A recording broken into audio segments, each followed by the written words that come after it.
I'm Kath Barbadoro. I've been doing stand-up comedy for about 2 years, all in Austin, Texas, which is where I live now, and yeah, I think that's it. I'm excited for Out of Bounds. I've lived here for like 2 years now, and I'm a big fan.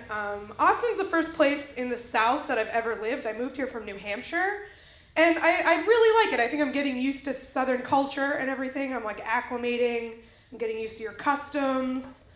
The one thing I haven't been able to get used to yet, though, is people calling me ma'am as a sign of respect. Because in New Hampshire, the only times in my life I was ever called ma'am, it was immediately followed by, I'm sorry, but I'm going to have to ask you to leave. I moved here from Iowa, which is where I went to school. I went to school at a tiny little college called Grinnell in the middle of rural Iowa. 8,000 people in the town, so I needed to go to a city, tired of winter. So yeah, I moved from Austin, to Austin from Iowa, and then before I lived in Iowa, I grew up in Concord, New Hampshire. So kind of from a bunch of different places, I guess. When people ask me how long I've been doing it, I count it from when I moved here, but I actually did a couple open mics and stuff when I was in school. They were just things that like my friends and I put together. Just like it started with storytelling nights, and I would do those, and I really liked them, and I've always been a big fan of comedy and stand-up, and so they kind of evolved into quasi open mic type situations. It wasn't enough to ever really get better, but it was enough to make me realize that I really, really enjoyed performing, and I really enjoyed particularly doing stand-up. Like, it really is just completely culturally irrelevant. Like, do you know what's on the New Hampshire State Quarter?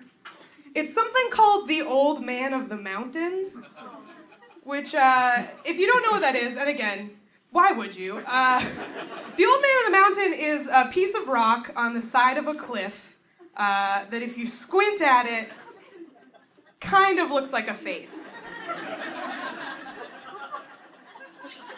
That's our symbol of state pride. That's the best we could do. I tend to write personal, like pretty autobiographically bent stories. I'm starting to write longer bits, which is kind of cool. Like when I started, I was more focused on just figuring out just the jokes, and like all of my jokes were maybe a minute long, and now I'm starting to write longer pieces. Yeah, mostly like observationally based. I don't want to say storytelling because it's not like long involved stories like that, but I feel like I'm maybe heading more in that direction these days. I think that people are going to look at Austin in a few years the way we look at the housing crisis now. It's like, yeah, sure, everything seems like it's going great, but in a couple years when this whole city's just a smoldering crater in the earth, which I'm sorry, but it's probably going to be, the rest of the country is going to be like, yeah, we told you guys there's no such thing as a bartender-based economy. I tweet a lot. I'm at Kath Barbadoro, which is KathBarbadoro.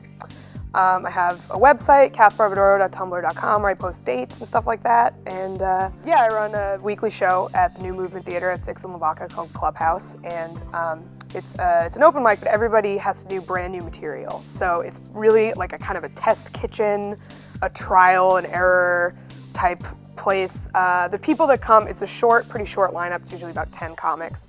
And it's frequently some of the best like comedians in the city who are working stuff out. It's people who know what they're doing. They're just trying new jokes. You know what? I'm going to end there. Thank you so much, guys. I'm Kath Barbadoro. Have a wonderful evening. Enjoy the rest of the show.